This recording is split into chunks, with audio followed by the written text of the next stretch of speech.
Welcome to the Sloth Radio Hour, distributed by PRI, Public Radio Intergalactic Planetary. The Sloth is brought to you by Laudable Audiobooks. Brag about the books you've read without all the damn effort of reading a moldy used paperback of Pride and Prejudice that some snot-faced sixth-grader probably sneezed in. Tonight we join self-important internet curator The Obscure as he tells a tale of his childhood. So, let's get to it. I was born Theodore Belladonna Scuro, but most people call me Theo, and use my middle initial and now change the last letter, you get the idea. I was raised on the mean streets of drugs and felt puppets. They called me the Tooth because I would fight anyone tooth and nail. They also called me Timmy for some reason. I never understood that. But what I'm about to tell you is a true story that totally actually happened to me. It's a story of friendship, betrayal, and the dreaded gum disease gingivitis. I am Timmy the Tooth. I remember those days clearly as though it were a direct-to-VHS puppet show produced by MCA Universal Home Video in 1994. But this here was real, and it even had a theme song. I used to love adventures, but once you get past age 26, adventures are just another hassle that make you put pants on before noon. Anyways, it was a big day for me. The sun was shining, scary and stoned as a motherfucker. Be shine. And best of all, it was my birthday. It is today. It's my birthday. Yes, birthdays. Back when I was still excited about slowly decomposing into dust over the course of my lifetime. But things were alright because I had my boy at my side, a drooling toothbrush named Brush Brush. I couldn't tell if he was actually a dog or just like a brain-damaged homeless guy. Either way, he slept in a tent and shit in my backyard. It's a very special day. It's a special day. It's such a special day, I've run out of adjectives. 'Cause it's a very special day. I was the most popular guy in town. I wore bow ties because bow ties are cool. But something strange was happening with my so-called friends. First, I called my platonic girl Bubbles Gum to see if she'd help me celebrate good times. Come on. It's a special day. Oh, yes it is, Timothy. She kept a bookish veneer because she was compensating for the fact that all the women in her family were strippers. Let's see, it was Big Red, Juicy Fruit, and the infamous Double Mint Gum. She'd double your pleasure. Anyways. And I'm going to spend the rest of the day reading. Bye, Timothy. So I know what you're thinking. Ditching her friend on his birthday to read a book? What a jerk. She just leaves you feeling empty inside like her sister, Nicorette Gum. But in reality, Bubbles had a scheme brewing. Johnny Paste. Paste. Operation Secret Birthday Surprise is working. Operation Secret Birthday Surprise? What could that be? It'll probably involve mass casualties. The horror. The horror. And it wasn't just Dentine Ice or whatever her name was acting suspicious, so was my neighbor, Patsy Cline. Oh, well, howdy, Timmy. Hi, Miss Flossie. Hi, Waxy. I was never really sure what Flossie was. A tooth? A blue tooth? Oh god, that's a dad joke. Come on over and celebrate something special with me. Ooh, tarnation, Timmy. I can't do any such thing. Oh, and I was gonna show her my one-eyed monster. Well, there he is over there. Sorry, Timmy. Can't stop to talk right now. Even Sydney Cyclops, what kind of neighborhood was I living in? Even Sydney Cyclops was busy. With great Jufro comes great responsibility. So it looked like none of my friends would actually be around to give me a crappy Barnes & Noble gift card that I never bothered to redeem. In my moment of sorrow, I did what anyone else would do. I picked a fight with the local gang. The Gingivitis Gang. What neighborhood was I living in again? How about picking on me for a while? I'm not doing anything. That's a good idea. No, it's not. No, it's not. I have to go watch the garbage man pick up the trash. To be fair, garbage day is usually pretty exciting. No! So to cheer myself up, I watered my flowers. Oh, you make me feel better. Well, you make us feel wetter.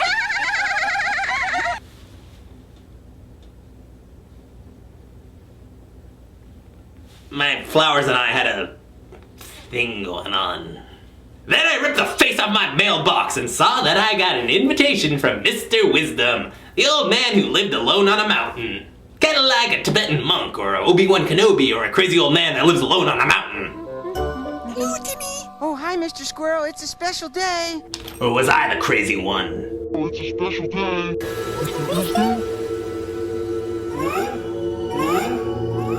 Feeling despondent, I fell asleep on the one piece of three-dimensional furniture, and that's when the nightmare started. Timmy, wake up, Booby. Oh! His face is like part of the body you have to contort yourself into a weird position to see. And then I tortured Mr. Wisdom with cheesy analog video effects, because I could. This whole thing is a dream.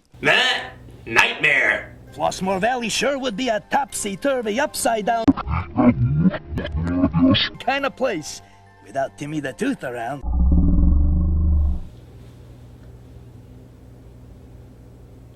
You're all seeing these clips in my head, right? It's not just a bunch of dead silence while I stand here envisioning brightly colored puppets. Because that's what it's like to date me. Mr. Wisdom offered to show me a world in which I never existed.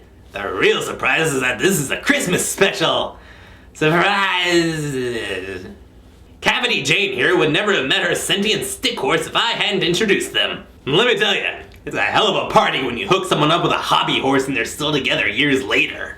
Five Gum and Toothpaste Guy would not have made any friends and would have to go to another town in search of companionship. Or they could have just joined meetup.com. Although moving to another town seems less obnoxious.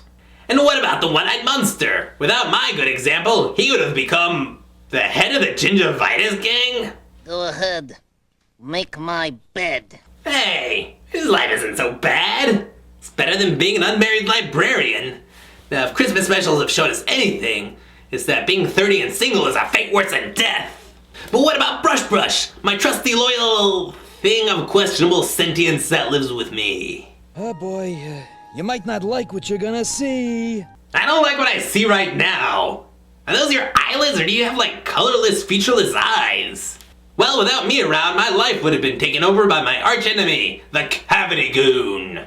That dastardly, sickly-skinned villain with frizzy hair, scary eyes, a demon voice, occasionally eccentric clothes, and a fondness for peppermint swirls. Huh. Sounds the description I use for Jack White in my Pitchfork articles, but that's beside the point. Bring me my morning candy and make it sweet. And I said candy for breakfast, and he said not candy, Reese's peanut butter kept... Wait, no, that's another life story. Oh yeah, Cavity song. He's icky, he's slimy, he's dirty at me.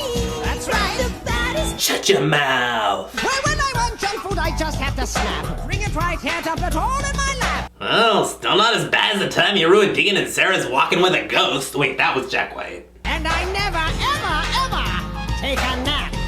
Well, don't you get a little grouchy for us? Although now that I think about it, the two of them had like a Joker and Harley Quinn thing going on. Sweetie? Yes. That's the idea. He's icky, slimy, and mean and eats candy for breakfast. Ah, the real birthday surprise is that I grow up to be the Cavity Goon. Well, where the hell's my little peppermint groupie? You don't count! I don't want to see anymore. I don't want to see anymore. I don't want to see anymore. Was my reaction to seeing Mr. Wisdom. Ah! He's always there. And I was sitting there hoping this was some kind of nightmare within a nightmare, but no, this was really happening. Well, I just feel like my friends forgot about me. Oh, they could never forget about you. Because, Timmy, you're a great friend. Yeah, except they totally did forget about me, so what the hell? But then Mr. Wisdom promised to show me how much my posse cared about me, so we rode down a mountain on a Vespa. Mr. Wisdom leaned back and yelled, "Your friends are in hell where I sent them, which is where I'm taking us! Happy birthday, Timmy! Hail Satan!" We then went into my dark and spooky house to discover... Jiminy Bibbit! Jimmy Biblis, I'm gonna have to start saying that again.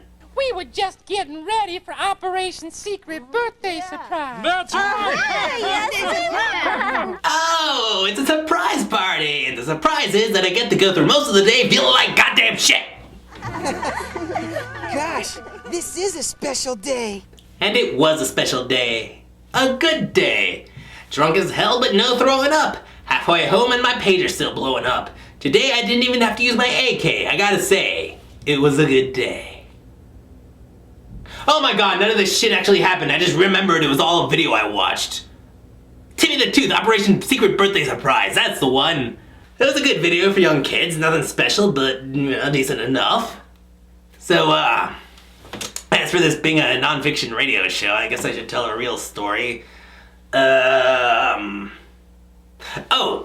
One time I sharted so hard blood came out. Bitch! You don't know my life. Well, it doesn't matter if I trash the place or have bits of food all over my face. I love being messy and I love being bad. I'm not very friendly and I'm awfully cavity goon. That's me. I'm the cavity goon. He's icky, he's slimy, he's dirty at me. That's right. So why were all the pups in this video tooth related? Why is Timmy a tooth? Was this some kind of dental propaganda commissioned by the ADA, or was it just because,